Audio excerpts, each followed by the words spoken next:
வெண்முரசு. வெய்யோன் 53. பகுதி 7. நச்சாடல் 2. வாசிப்பது சந்தீப். மகதத்தின் பெருங்கலத்தின் அகல்முகப்பில் இழுபட்டு அதிர்ந்து கொண்டிருந்த பாய்வளங்களைப் பற்றியபடி நின்று கரை மரப்பெருக்கை நோக்கிக் கொண்டிருந்தான் கர்ணன். அவன் ஆடை பறந்தெழுந்து வடமொன்றில் சுற்றிக் கொண்டு துடித்தது. அதை மெல்ல எடுத்து திரும்ப அவன் தோள்மேல் வைத்து முதிய குகன் தீர்க்கன் மேலும் மேலும் என மக்கள் பெருகிச் சென்று கொண்டிருக்கிறார்கள் அரசே. யமுனைக்கரை பாதைகள் அனைத்தும் தேங்கி நின்று கொண்டிருக்கின்றன என்றார். விழிவிலக்காது கர்ணன் ஆமென தலையசைத்தான். யமுனை சற்று வளைய அதன் மறுபக்க கரையில் எறும்பு நிறை போல் செறிந்த மக்களை காண முடிந்தது. அவர்களின் கூட்டுப் பேரோசை தேனீக்களின் ரீங்காரமெனக் கேட்டது. தீர்க்கன் இந்திரகீலம் நெருங்குகிறது என்றார். கர்ணன் விழிதிருப்பி அவரை நோக்க, அது ஒரு சிறிய குன்று. அதன்மேல் கிழக்கு நோக்கி நின்றிருக்கும் இந்திரனின் பெருஞ்சிலை அமைந்திருக்கிறது என்றார். அவர் சுட்டிக்காட்டிய திசையில் மரக்கூட்டங்களுக்கு மேல் பறவைகள் எழுந்து கலைந்து சுழன்று கொண்டிருந்தன. அங்கு மனிதத்திரள் நிறைந்திருப்பதை உணர முடிந்தது. மரக்கூட்டங்களுக்கு மேல் பரவிய காலை செவ்வொளியில் ஒவ்வொரு பறவையும் ஒரு கணம் அனலென பற்றி எரிந்து சிறகு தழலசைத்து மீண்டும் பறவை என்றாகியது. பச்சை விளிம்புக்கு மேல் சிவந்த கல்லால் ஆன நீட்சி ஒன்று எழக்கண்டான். அதுதான் என்றார் முதிய குகன். இந்திரனின் மின்னற்படை. மறுகையில் அமுதகலசம் உள்ளது. ஒருகால் முன்னால் வைத்து நின்றிருக்க கீழே ஐராவதம் செதுக்கப்பட்டுள்ளது. இடக்கையால் மீசையை நீவி அதன் நுனி முறுக்கை சுட்டு விரலால் சுழற்றி சுழித்தபடி விழிதூக்கி நோக்கிக் கொண்டிருந்தான் கர்ணன். கல்லில் நிலைத்த கணம். வடிவில் சிக்கிய ஒளி. இரு விரல்களால் மின்படையை தாமரை மலரென ஏந்தியிருந்தான் விண்ணவர்க்கரசன். இந்திரனின் தழலணி மணிமுடி எழுந்ததும் படகில் இருந்த அத்தனை குகர்களும் அதை நோக்கி உரத்த குரலில் விண்ணவர்கோன் வாழ்க, முகிலரசு வாழ்க என்று கூச்சலிட்டனர். சிலர் வடங்களில் தொற்றி மேலேறி பாய்களைப் பற்றி அமர்ந்து சில்லையிலாடும் பறவையென காற்றில் ஊசலாடியபடி நோக்கினர். மேலும் உச்சிக்குச் சென்ற ஒருவன், அங்கு எறும்புகள் போல் மக்கள் செறிந்திருக்கிறார்கள். சிலையில் பீடமே விழிகளுக்கு தென்படவில்லை என்றான். இந்திரனின் விழித்த மலர்விழிகள். அருற்றல் நிலைத்த உதடுகள். சரப்பொளி அணிந்த விரிமார்பும் தோள்களும் எழுந்தன. தீர்க்கன் சற்று வடத்தில் தொற்றி ஏறினால் மட்டுமே வலக்கையில் இருக்கும் அமுதகலசத்தை பார்க்க முடியும் அரசே என்றார். கர்ணன் இல்லை என்பது போல் கையை அசைத்தான். உள்ளிருந்து படிகளில் விரைந்தேறி வந்த ஜராசந்தன், இந்திரகீலம் தெரியுமென்றார்களே என்றான். தெரிகிறது என்றான் கர்ணன். எங்கே என்று கேட்ட மறுகணமே பார்த்து, ஆ, எவ்வளவு பெரிய சிலை என்றான் ஜராசந்தன். பரபரப்புடன் சென்று இருவடங்களைப் பற்றி கொடிமேல் வெட்டுக்கிளி ஏறுவது போல் எழுந்து பாய் இழுபட தளர்ந்து இழுபட்ட கயிறுகளில் வலைச்சிலந்து என அசைந்தபடி நின்று மாபெரும் சிலை. வஜ்ரம், அமுதகலசம், அருள்விழிகள் என்றான். குனிந்து, அங்கரே, பாய்வடத்தில் ஏறும் பயிற்சி தங்களுக்கில்லையா? வருக என்றான். கர்ணன் புன்னகையுடன் விரும்பவில்லை என்று தலையசைத்தான். பெருஞ்சிலை. ஆனால் அதன் புன்னகை எனக்கே ஆனதென அணுகி வருகிறது என்றான் ஜராசந்தன். அனைத்து பாய்களும் புடைத்து காற்றின் திசைகளுக்கேற்ப திசை மாறி படகை நீருக்குள் சற்றே சாய்த்து அலைச்சிறகொன்று சீறி எழ விரையச் செய்தன. உச்சிக்கொடி துடிதுடிக்கும் ஓசையை கேட்க முடிந்தது. சிலை மெல்ல திரும்ப மகரக் குழையணிந்து நீண்ட காதுகளும் பின்பக்க குழல் கற்றையலைகளும் தெரிந்தன. அங்கே கிழக்கே இருந்து இந்திரபிரஸ்தத்துக்குள் நுழையும் சாலை உள்ளது. அது வண்டிகளாலும் அத்திரிகளாலும் புறவிகளாலும் முற்றிலும் நிறைந்து தேங்கியிருக்கிறது என்றான் ஜராசந்தன். தீர்க்கன் மேலே நோக்கி, இந்திரனுக்கு பூசைகள் முடிந்து அங்குள்ள நாகர்குல மூத்தோருக்கு காணிக்கை அளித்த பின்னரே நகர் நுழைய வேண்டுமென்பது மரபு என்றார். ஆம், அங்கு முகில் என வேள்விப்புகை எழுந்து கொண்டிருக்கிறது என்றான் ஜராசந்தன். படகு சிலையை கடந்து போக இந்திரனுக்கு அப்பால் அதிரும் இளநீல வட்டத்துக்கு சுற்றும் நெருப்பலைகள் கொதிக்க வெண்முகில்கள் எரிந்து கொண்டிருக்க கதிரவன் தெரிந்தான். கர்ணன் திரும்பி ஒளியோனையும் இந்திரனையும் ஒற்றைச் சித்திரமென நோக்கிக் கொண்டிருந்தான். மெல்ல சிலை ஒரு நிழல் வடிவாயிற்று. சிறுத்து உதிர்வது போல் கீழிறங்கி சூரிய வட்டத்திற்கு அடியில் எங்கோ மறைந்தது. வாய்வடத்தைப் பற்றி படகில் இறங்கிய ஜராசந்தன், எத்தனை பெரிய சிலை என்றான். கர்ணன் மீசையை நீவியபடி, பாரதவர்ஷத்தின் மாபெரும் அரசொன்றின் தலைவர் நீங்கள். சிலை நோக்க வடம் பற்றி ஏறும் சிறுவனல்ல என்றான். யார் சொன்னார்கள்? அங்கரே, கங்கையில் செல்லும் கலங்களை நோக்கி மரங்கள் மீது ஏறியமர்ந்து கூச்சலிடும் மலைச்சிறுவன் நான். நீங்கள் அறிய மாட்டீர்கள், என் அன்னை ஜரையின் காட்டிலிருந்து நான் இன்னும் நகர் புகவே இல்லை என்றான். காட்டில் பயின்றதா இக்கொடி பற்றி ஏறும் கலை என்றான் கர்ணன். ஆம். எப்படி அறிந்தீர் என்று தன் தொடையைத் தட்டி ஜராசந்தன் நகைத்தான். என் உடலின் எடையைக் காண்பவர்கள் இத்தனை விரைவாக நான் வடங்களில் ஏற முடியும் என்று எண்ண மாட்டார்கள். என்னைக் காட்டில் மஞ்சள் தேள் என்பார்கள். என் கைகள் கொடுக்குகளைப் போல. ஒற்றைக்கையாலும் பற்றி என்னால் ஏற முடியும். தழைந்திருந்த வடமொன்றில் மெல்ல சாய்ந்தபடி, தீர்க்கரே, இன்னும் எத்தனை நேரம் ஆகும் நாம் இந்திரபிரஸ்தத்தை அணுக என்றான் கர்ணன். அதோ தொலைவில் இந்திரபிரஸ்தத்தின் பெருங்குன்றின் மேல் எழுந்த மலராலயம் தெரிகிறது என்றார் தீர்க்கர். எங்கே எங்கே என்று எழுந்த ஜராசந்தன் பார்த்தான். கண்கூச வெயில் அடர்ந்திருக்கிறது என்று கண்களை மூடிக்கொண்டான். சாய்வையில் ஒளிரும் பட்டுத்திரையென அனைத்தையும் மூடியிருந்தது. கைகளில் வழிந்த நீரை மேலாடையால் துடைத்தபடி திரும்பி, ஒளியே காட்சியை மறைப்பது விந்தை அல்லவா என்றான். கர்ணன், மறைப்பது ஒளி அல்ல, அவ்வொளியில் சுடர்விடும் பொருளற்ற தூசுகளே திரையாகின்றன என்றான். நாம் ஏதாவது மெய்ப்பொருள் நுணுகி பேசிக் கொண்டிருக்கிறோமா என்ன என்று கேட்ட ஜராசந்தன் உரக்க நகைத்து, அரசவைக்கு வந்தபின் இதைக் கற்றுக்கொண்டேன். என் அந்தண அமைச்சர்கள் அனைவருக்கும் இவ்வழக்கமுண்டு. காணும் எதையும் ஒரு சிந்தனையின் பகுதியாக மாற்றுவார்கள். ஒரு கருத்தாக மாற்றுவார்கள். அது எளிய ஆடல் என்று கற்றுக்கொள்வது வரை அவை என்பதே எனக்கு அச்சமூட்டும் போர்க்களமாக தெரிந்தது என்றான். கர்ணன், அந்த உளப்பழக்கத்திலிருந்து அரசர்கள் எவரும் விடுபட முடியாது என்றான். எங்கே தெரிகிறது என்று மீண்டும் ஜராசந்தன் கண்மேல் கைகளை வைத்து கூர்ந்து பார்த்தான். தெரிகிறது என்றான் கர்ணன். ஒரு கல்மலர் இளைய குகன் பரன் சிவந்த கற்களால் ஆனது என்றான். தொலைவில் சிறிய குமிழ் போல் தெரிந்த ஆலயம் படையின் அசைவிற்கேற்ப வானத்தில் ஊசலாடியது. ஜராசந்தன், ஆம், கண்டு கொண்டேன் என்றான். இத்தனை தொலைவிற்கு தெரிகிறது என்றால் அது மாபெரும் வடிவம் கொண்டது தீர்க்கன் அரசே. அது 12 அடுக்குகள் கொண்ட மலர் வடிவ கட்டடம். அதன் ஒவ்வொரு அடுக்குக்கும் சுற்றுப்பிராகாரங்கள் உள்ளன. நடுவே இந்திரனின் கருவறையைச் சுற்றிலும் 8 வசுக்களின் ஆலயங்கள். 11 ருத்ரர்கள், 108 ஆதித்யர்கள், 1008 தைத்தியர்கள், 10,008 தானவர்கள் அங்கே கோவில் கொண்டிருக்கிறார்கள் என்றார். ஜராசந்தன், 10,008 தானவர்களா? அவர்களுக்கு ஒவ்வொரு நாளும் மலர் வைத்து பூசை செய்யவே பெரும்படை தேவையாகுமே என்றான். திரும்பி விண்ணை இப்படி தெய்வங்களால் நிறைத்துவிட்டுச் சென்ற மூதாதையரை எண்ணினால் சில தருணங்களில் சினம் எழுகிறது. ஆனால் ஒன்றும் செய்வதற்கில்லாத தருணங்களில் அது சரியே என்று தோன்றுகிறது. வேறெப்படி இங்கே சலிப்பில்லாமல் வாழ்வது என்றான். கர்ணன், ஆம், ஒவ்வொரு பகனைக்கும் ஒரு தெய்வம் உண்டு. ஒவ்வொரு பகனைக்களத்திற்கும் வெவ்வேறு தெய்வங்கள் என்றான். மண்ணில் இருந்து உதிர்ந்து போன சரிவுகளால் நிறைந்தது வானம் என்று ஒரு சூதன் என் அவையில் பாடினான் என்றான் ஜராசந்தன். தென்னிலத்துப் பாவாணன் இளிவரல் பாடல் மட்டுமே பாடுபவன் என்றான். கர்ணன், அப்படியென்றால் உண்மையை மட்டுமே பாடுபவன் என்றான்.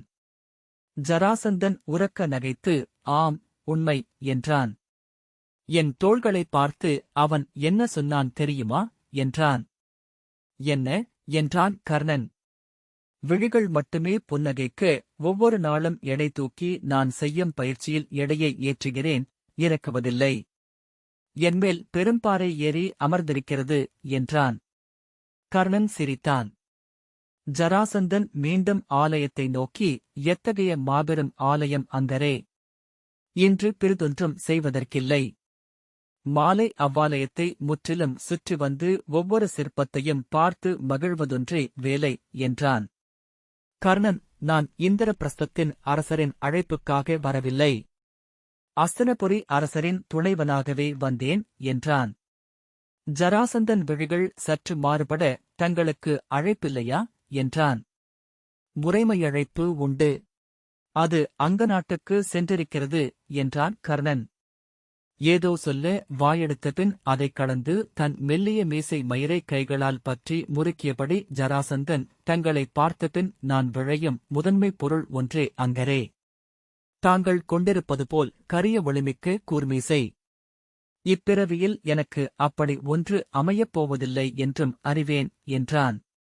கர்ணன் அவன் முகத்தை பார்த்து, ஆம், நீங்கள் பீதர்களைப் போல செம்மஞ்சள் நிற உருவம் கொண்டவர். மெழுகுச்சிலை போன்ற முகம் என்றான். என் அன்னையின் காட்டிலென்றால் மான்வால் முடியால் ஒரு மீசை செய்து சூடிக்கொள்ள தயங்க மாட்டேன் என்றான் ஜராசந்தன். இங்கே அரசர்கள் அமைச்சர்கள் சொல்லும் மாறுதோற்றங்களையே அணிய வேண்டும். இந்திரபிரஸ்தத்தின் நகரெல்லை தொடங்குவதைக் காட்டும் காவல் கோபுரம் மரங்களுக்கு அப்பால் சுட்டுவிரல் என எழுந்து வந்தது. 18 அடுக்குகள் கொண்டு அதன் உச்சியில் தேன்மெழுகு பூசப்பட்ட குவைக்கூரை கவிந்திருந்தது. முதல் மாடத்தில் 4 பெருமுரசுகள் காலை இளவெயிலில் மின்னும் செந்நிற தோல்வட்டங்களுடன் காளான்கள் போல் பூத்திருந்தன. அருகே வெண்ணுடையும் பொன்னிறத் தலைப்பாகையும் அணிந்த கோல்காரர்கள் காத்திருந்தனர்.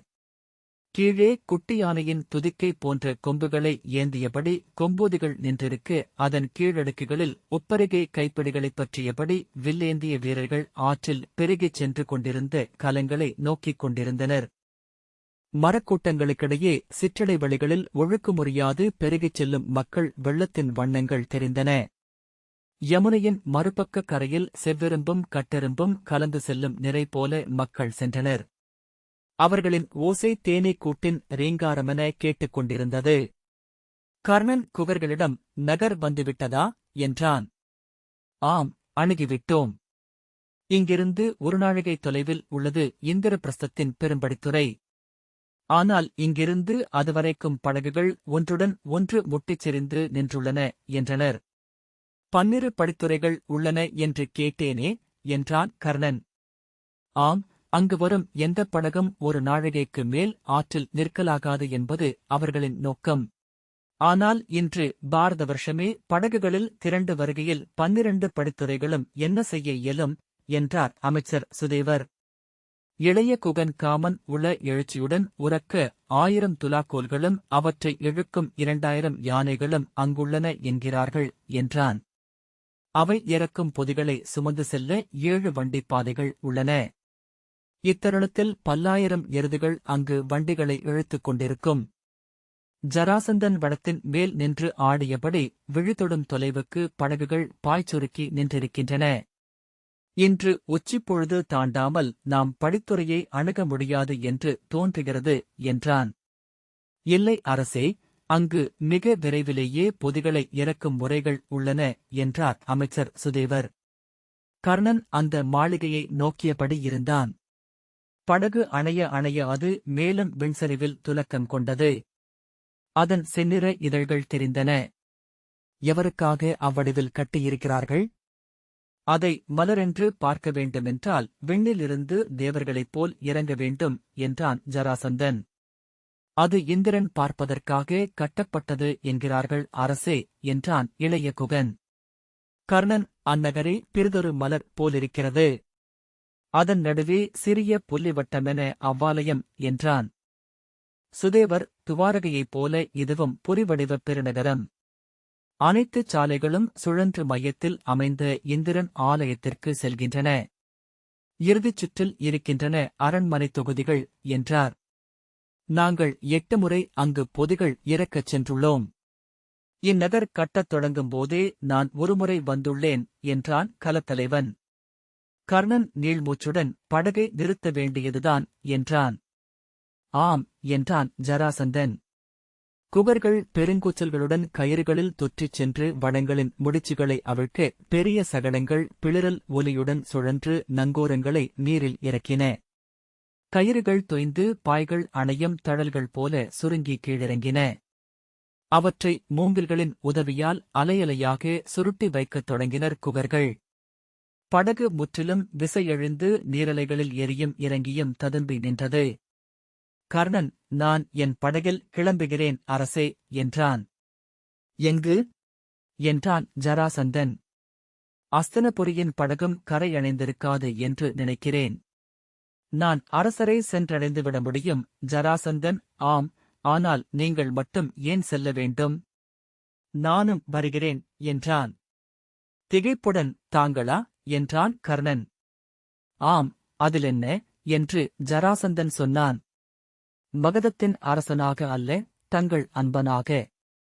தாங்கள் அழைக்கப் போகும் நண்பனை சந்திப்பதாக வருகிறேன். கர்ணன், ஆனால் முறைமை என ஒன்றுள்ளது, என்றான்.